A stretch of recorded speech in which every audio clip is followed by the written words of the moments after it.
You're listening to Cross Rhythms Plymouth 96.3 FM, and I'm joined here in the studio by Mr. Rob Fowler. And Rob, until relatively recently, was the minister up at St Chad's in Whitleigh, been involved in church life a little bit for a while in Plymouth, through St Matt's as well in North Hill and various places.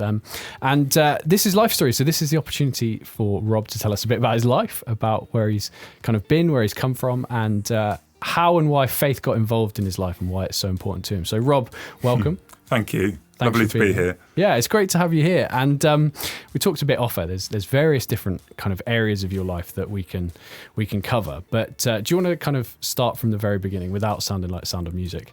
Do you want to just tell us a bit about your upbringing and what life was like for you back then? Oh, I guess in many ways, a pretty normal life. So grew up near Reading. Haven't always been around Plymouth. Loving family, sister, half brother, mum and dad. It wasn't always easy. Don't go into loads of detail, but my mum had a drink problem, which just meant that at times life was tense and worrying. And I think some of my earliest memories were of being anxious and worried, but generally looking forward to things. Started playing football when I was 6. The next party, the next get together with my mates. So in many ways it was pretty normal. But there were times. I remember, it's interesting. So my daughter's 8 now, and my son's 6. Yeah.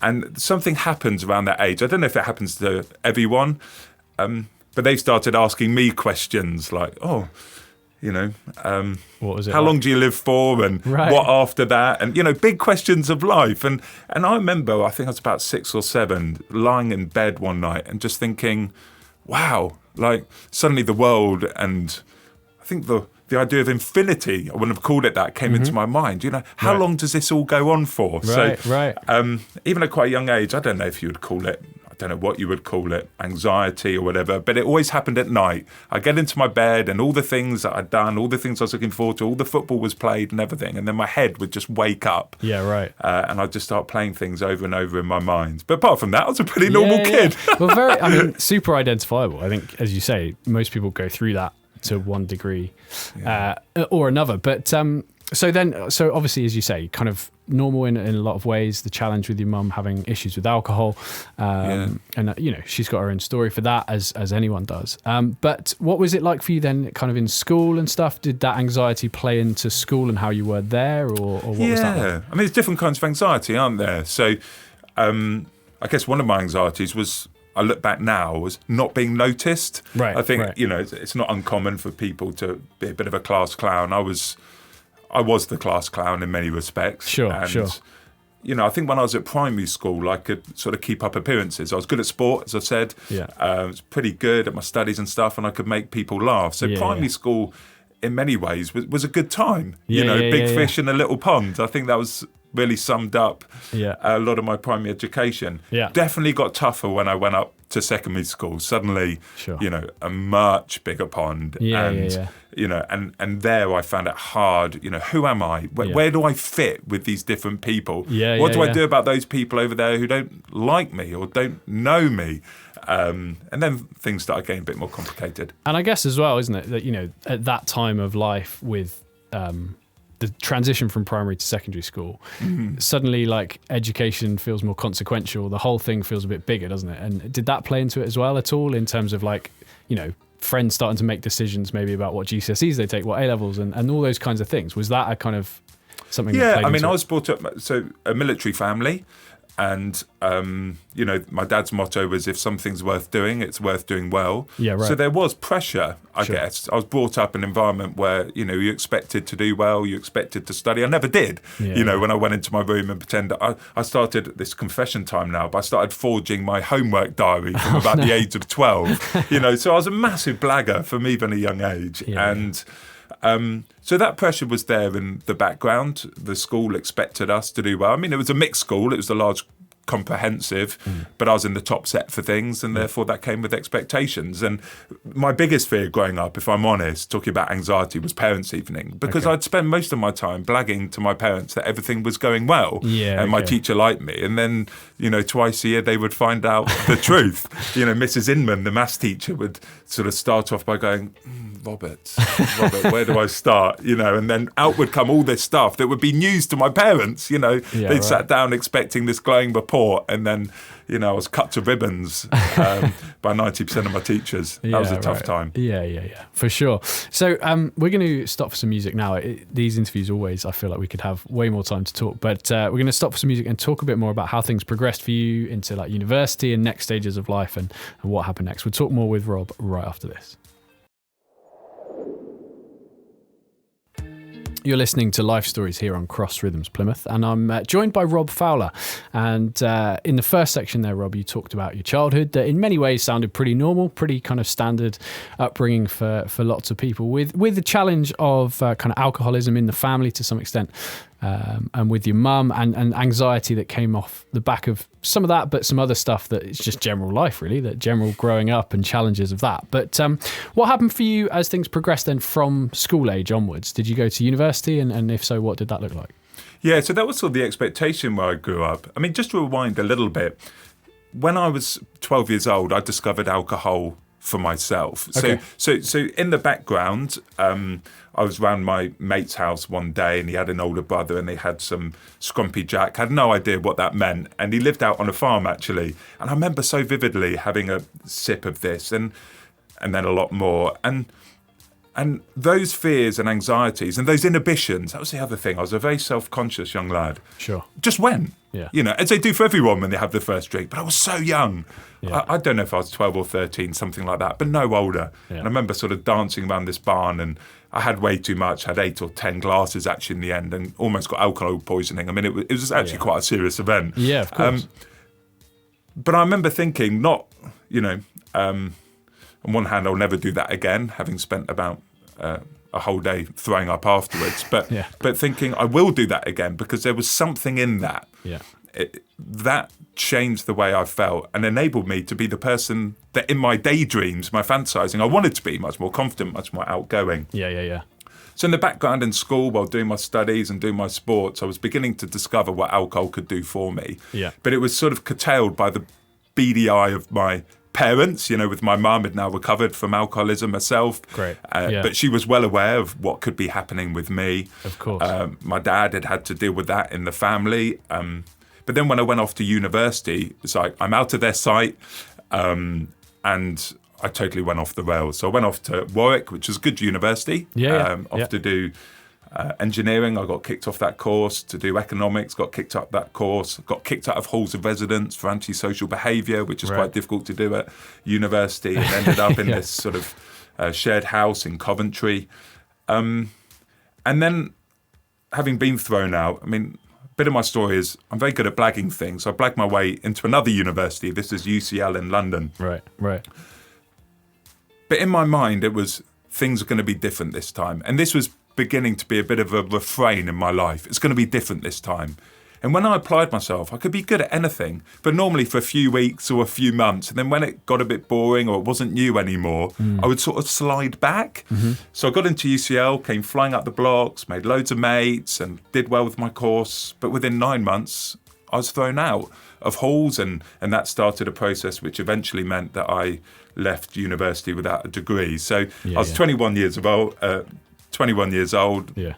2 universities, quite a large student debt, but no degree to show for it. Nothing to show for it. Yeah, right. And so you mentioned in that last section as well that like in school you were somewhat of the class clown. So was it kind of a continuation of some of those traits that had got you thrown out of university, just kind of turned up to 11? Was it that kind of I think so. And I mean, why are you a class clown? It's about being noticed. It's about having a level of recognition.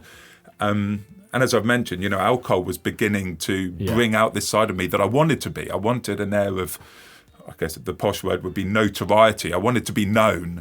And by that age, a lot of lads, they just want to be known for the wrong reasons, to be a bit of a bad boy or whatever. Sure. And I never had the confidence to do it sober, but put drink in me and buy 20 drugs, and I could be anyone in my mind that I wanted to be. Yeah, and the trouble ensued. So what?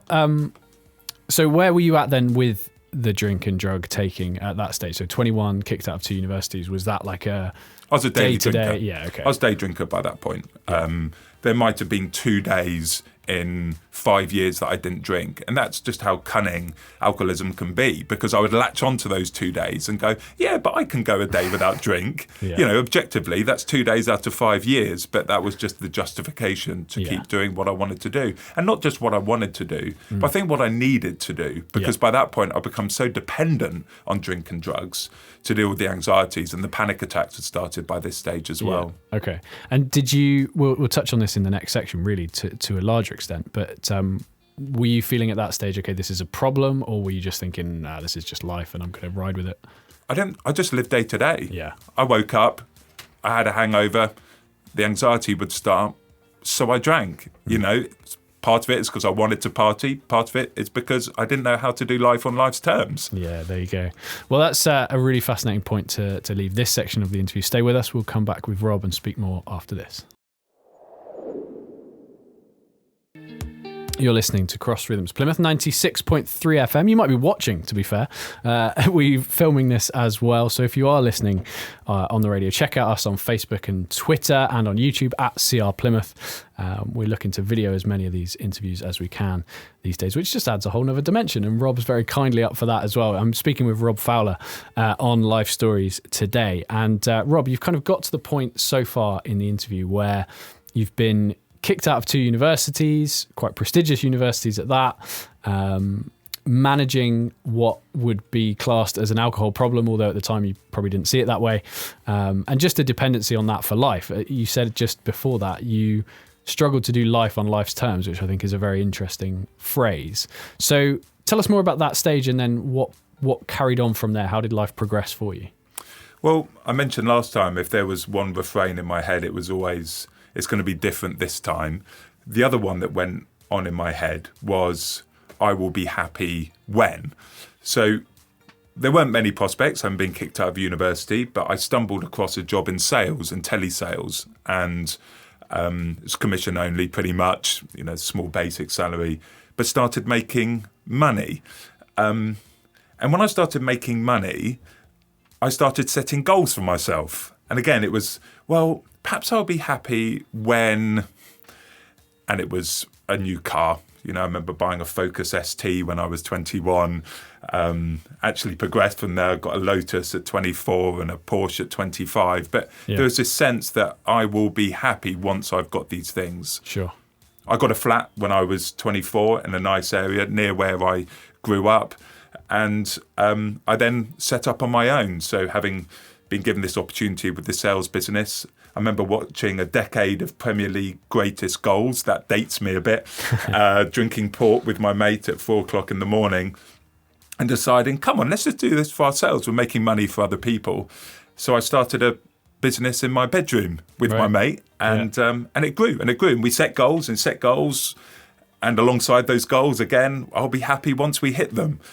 And we hit them. Yeah. And we grew a business to about 18 staff. We were trading in Dubai and getting to travel all over the place. But alongside it, even though we were hitting these goals, was this sort of growing discontent. Well, perhaps I'll never be happy, because every time I hit these goals, for a few days I feel great. But then it's back to, oh, is that it? Yeah, right. And you mentioned off air a really profound statement that, and you've kind of touched on it there. You said at about 25, you came to the realization, I'm never going to be happy. Can you tell me what that phrase means to you now, what it meant to you at the time? Because that stood out to me. Isn't it? Yeah, well, it stood out to me when you mentioned it off air. It's a big statement. I think particularly when you're young and you've got so many prospects and you're always looking out on life.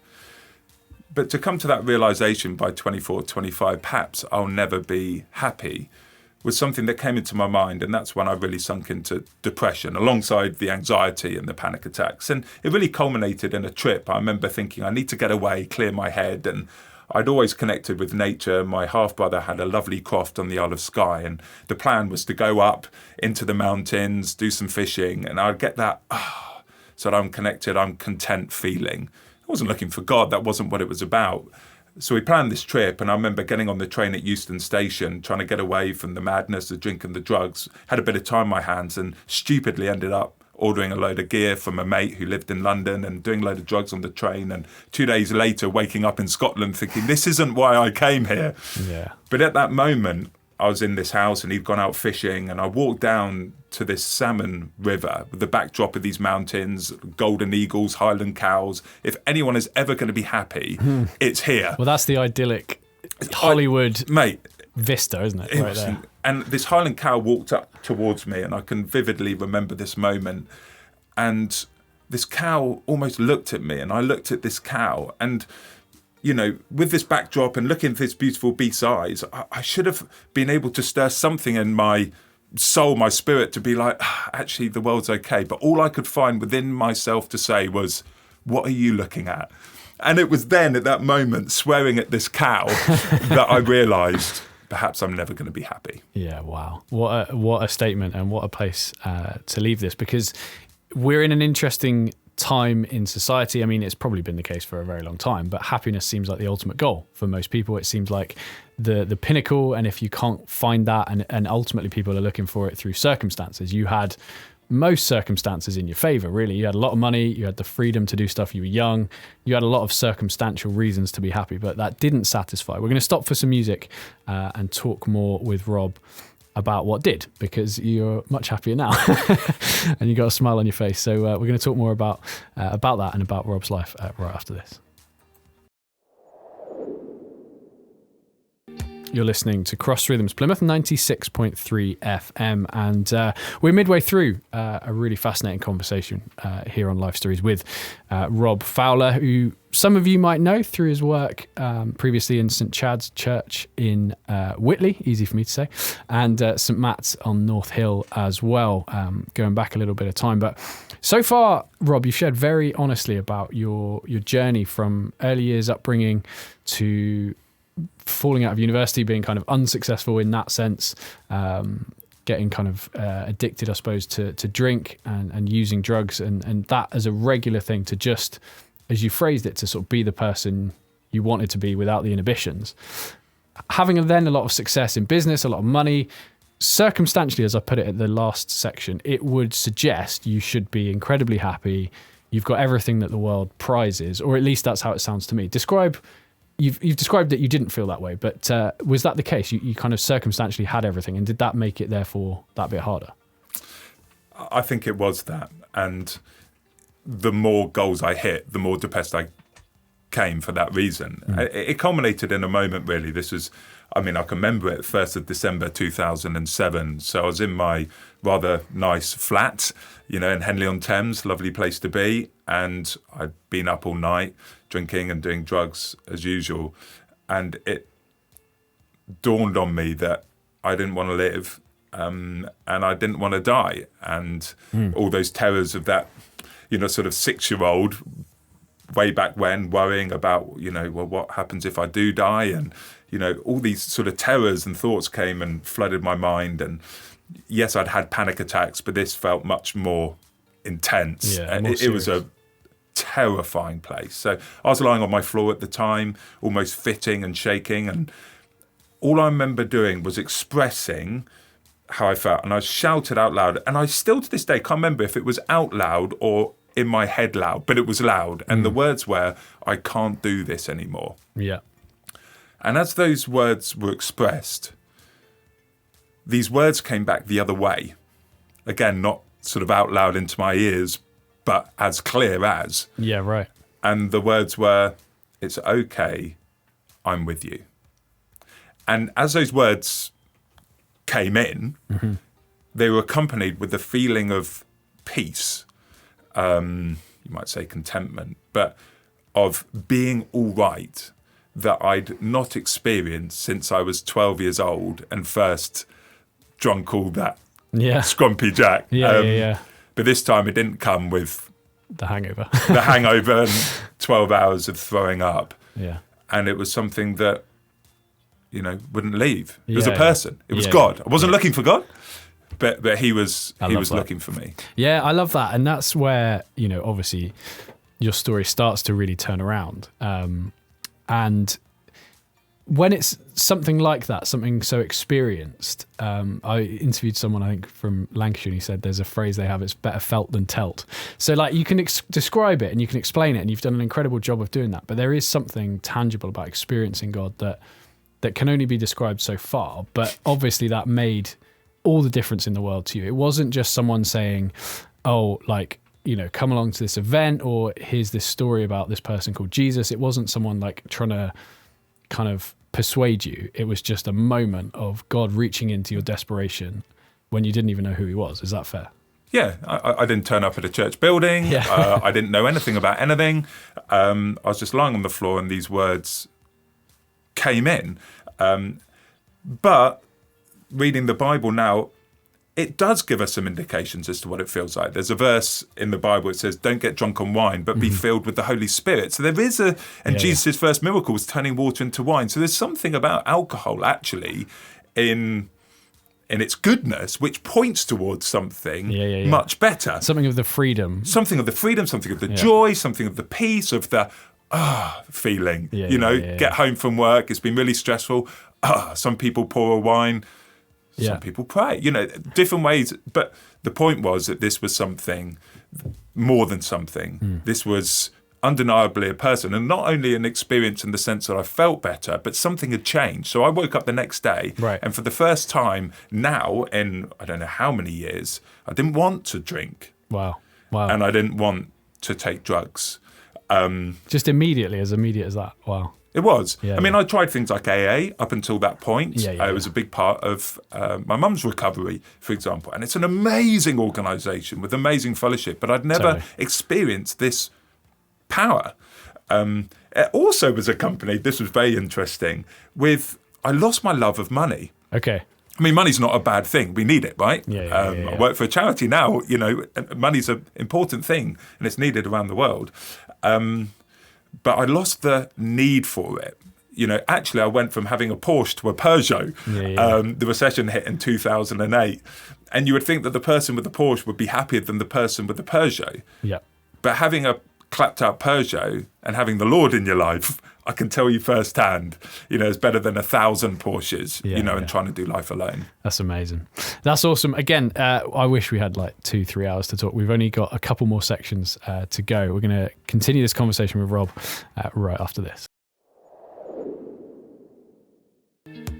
You're listening to Life Stories here on Cross Rhythms Plymouth, and in conversation with Rob Fowler. Sadly, coming close to the end of the interview. I do feel like we could talk for a lot longer. Maybe we'll come on and do another show about something else at some point. But Rob, I love what you've got to there in terms of your journey of finding faith so organically. Just someone desperate, as you said, not wanting to live, but equally not wanting to die, just sort of stuck in this place of no man's land, I suppose, and sort of just crying out, not even to anyone. I love that you described it. It wasn't like you cried out to God or anything. You just sort of cried out, and God met you in that. That was amazing. How did it develop from that? I'm really fascinated to know, how did it develop in terms of your understanding of the God that you had met? Do you see what I mean? In terms of how did it develop to you choosing Jesus in that sense? It was really helpful. Obviously, my parents, my parents are great, and they took me to church. And then as I sort of got into football, which moved to a Sunday, I stopped going, but it was still part of life. And so in my mind, if something like this has happened, it's not me and it's good, it's probably God. Right. I had all sorts of ideas about what I'd do, but I knew I needed to speak to a vicar, whatever that meant. In fact, there was one moment where I remember calling up loads of vicars. We had the internet by this point, I'm not that old, and vicar near me or something, and leaving all these messages on answer phones saying, look, I used to be a bit of a nutter, but I think I've heard from God, give me a call. And not many did, but one guy did, and he would take me for a walk with his dog and we'd chat about life. And then he would explain to me, he said, look, you can get to know this God who so clearly knows you. Yeah. And he introduced me to the Bible. It was very basic. Sure. I'd open the Bible and then I'd start opening it with mates. So I'd explain to some of my friends what was going on. And when we came back from the pub, I wasn't drinking by this point, but they were, we'd watch the boxing and they'd say, come Bob, tell us a little bit, and they were really interested. It sort of became Bible and boxing actually after a few occasions of doing it. So the Bible was central to it. I was going to a church by this point. There was a sort of sleepy local church with lovely people in their 80s and 90s who sat in the same place every week. But actually, that's what I needed at that point. I really needed to chill out. I'd really burned out. But it also needed to develop beyond that. And I think telling my mates, I had to tell someone, I had to tell people, about this Lord. And the more that I got to know the Bible, the more I felt that I had both my testimony, but also something, a bit more solid and meaty to tell people. Yeah, sure, exactly, and something that goes beyond just your experience, although it validates your experience and totally coincides with your experience. Yes. So, I guess as well, people could see the change in you in that sense as well. Was that something that stood out to mates? They could see that you were kind of behaving and living and operating slightly differently. Was that an aspect to it as well? It took a while. Yeah. Some things just get better when you stop taking drink and drugs. Yeah, of course. So that was a huge change in my life. But there are other things, and there still are, that takes time. So my faith isn't based purely on that experience of 15 years ago or something. This is a journey that God has taken me on, and He's in control of it. And He forgives, and He picks you up again and He dusts you off again. My favourite verse, that when I now lead people to faith or try and help them, whatever that means, I write in, we do baptisms, and where sort of that sign of being reborn, and I write in their little baptism card, Psalm 37:24, though he may stumble, he will never fall, because the Lord holds them up by the hand. So this isn't something that He saved me, but now it's back on me. That's it. This is about doing life with Him. He who began the good work in you will take it to the finish line. So it's a journey, isn't it? Yeah, absolutely. But I love the fact that you so immediately just felt you had to share this. I suppose. Yes. Was that motivated as much as anything by the fact that it felt so great, it felt so liberating, you felt way happier? It was like in the same way as you'd share I found this great new hobby, in that sense. There's was a it bit of that kind of thing, but obviously in a There's a bit of that. way? Yeah. There's a bit of that. I think there was, alongside that, a bit of a burden, because I recognise, looking back on my story, that organised church probably wasn't going to reach me. Okay. I'm sat in a pub, you've got a couple of Christians the other side seeing me acting like a prat and starting fights. How many of those Christians are going to be thinking, there's someone that God's got their eye on? Or are they thinking, I just want to get out of here because I feel uncomfortable? So I've always had this burden, and the way I express it, along with my mates up at Porky's and Whitleigh, Jesus didn't sit in His hut. Yeah. So the burden is, look, here's a load of guys, including the people I love, who probably aren't just going to turn up at church, but God still wants to reach them. And yes, He can reach them in dreams and all sorts of things like the experience I had. But also, I now get to take part in this. And wouldn't He just use naturally the relationships that we've got? Totally. So it's a big part of it is, sharing the experience. The other one is then this burden for other people who are still lost. Yeah. And also, I suppose as well, and we can cut to this in the final section, but as you mentioned, it is a journey, it's a process. That was an incredible experience, a kind of salvation experience in a very real sense in some ways for you. But as you say, it's a journey and it's a process, and there's the Christian term discipleship and all of that. So we never also know, I suppose, the experiences the people that we come into contact with have had. They might have had an experience similar to that, but they never had someone come alongside them and take them further. So maybe it's stagnated or whatever. So I guess that's a part of it as well, isn't it? It's not, you don't know the stage at which you're reaching someone. And so you can't just leave it to God to just give that experience, because you needed that, pastor to take you forward. You needed other people in your life to kind of help this carry on so that it didn't just stay there. I've had 2 or 3, there's a guy called John and his wife Liz. They're into their 70s. I still speak to them once a week, honestly about what's going on, ask for their help. Scripture says, that the Lord leads us into families. And the church is a family, isn't it? It's a worldwide family. So there's a place where we're meant to belong. And church isn't just an 11 a.m. service on a Sunday, but it is this, I call it prayer, Bible, friendship. It's that similar, that simple. We need to do life with one another. At one point, someone's doing better than someone else, and we pick one another up and we spur one another on and we pray for each other. We remind each other of what's true, despite sometimes how we feel. Totally. And that's been a big part of my discipleship, Yeah. the word you used. Yeah, that's great. Good stuff. Well, we're going to stop for some music and come back unbelievably with the final section of this interview with Rob. It's been a real pleasure speaking with you, Rob, and we'll join and speak more after this. You're listening to Cross Rhythms Plymouth and Life Stories here with Rob Fowler. Unbelievably, it's the final part of our interview. We've covered a lot of stuff, Rob. You've been really honest. I really appreciate you sharing kind of your journey and what it's been like for you. And I wondered if you'd kind of very, very briefly take us up to maybe the present day and where you went and why from encountering God, becoming a Christian, then into like full-time ministry, and what that journey looked like for you in a very small nutshell, which I know is going to be hard to do. Things have changed so much. So I got married. Yeah. I got 2 little kids. We're now settled in Plymouth. I think going back about 10, 11 years, I really did feel like, this is so real. This is of such priority to me. I want to devote my life to it. Interestingly, after I first had that thought, the Lord led me back into the commercial world for another 4 years. Right. And that's a great lesson to remember, that just because you want to get more involved in whatever it means by the Lord's work, it isn't just about joining a church and being a vicar. He wants people in homes, in shops, in offices, on football teams. That's my big passion. I'll say it again. Jesus didn't sit in his hut. And that's what it's all about. But in the end, he did lead me into full-time ministry. Actually, it required me to get a degree, which is an odd thing. I don't think, Jesus took his disciples to a university degree. Maybe some healing for you of how your previous university had been. And I boast in the Lord on that. I went to Oxford, which is literally the best uni in the world. I got a first. I've never been able to apply myself to anything for more than 3 months, as I shared before. But I have a stickability, a perseverance, a sticking with things now, which I'm just so grateful for.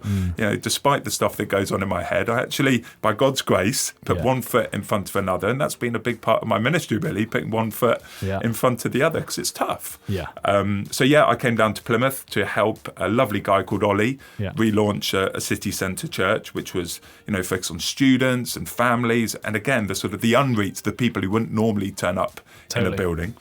And after a couple of years of that, moved to Whitleigh. There was a few things in the Herald about antisocial behaviour and other things. Actually, Whitleigh is an amazing community, one of the most loyal places I've ever lived, and I've got friends for life there. But certainly some of those stories in the Herald actually drew me to the place rather than scaring us off. So we rented a little house in Whitleigh where we've been for the last 5 years, and only moved out last week. So basically just hung out in the cafe for the first few months. They had a great chicken and bacon baguette in Porky's Cafe. Shout out to Dave, Sharon and Vicky. And they got me talking to everyday people I wanted to talk to, but they just gave me an open door to the neighbourhood. And I got to share a bit about my story like I have today, listen to their story, and just do life with each other. It's the simplicity of prayer, Bible and friendship. And that's really what's been happening for the last 5 years. Yeah, that's awesome. And I know we discussed off air that the genuine friendship, the genuine organic friendship and genuine love for one another is so vital if we want to engage in sharing our faith. But I wondered if, just to round off the interview, maybe what you would say to people listening to this who maybe are somewhere further down the line, maybe haven't had that experience, and maybe dealing with depression, the anxiety, the kind of desperation of life, drinking drugs are maybe involved or whatever. I know that's broad brush, but what would you say of the hope that you found and the God that you found since then? There is hope. Yeah. And there's a reason why I drank. Life is hard. People are getting smashed, frankly, in all sorts of ways. But there is hope, and God loves you. He sent his son Jesus for you.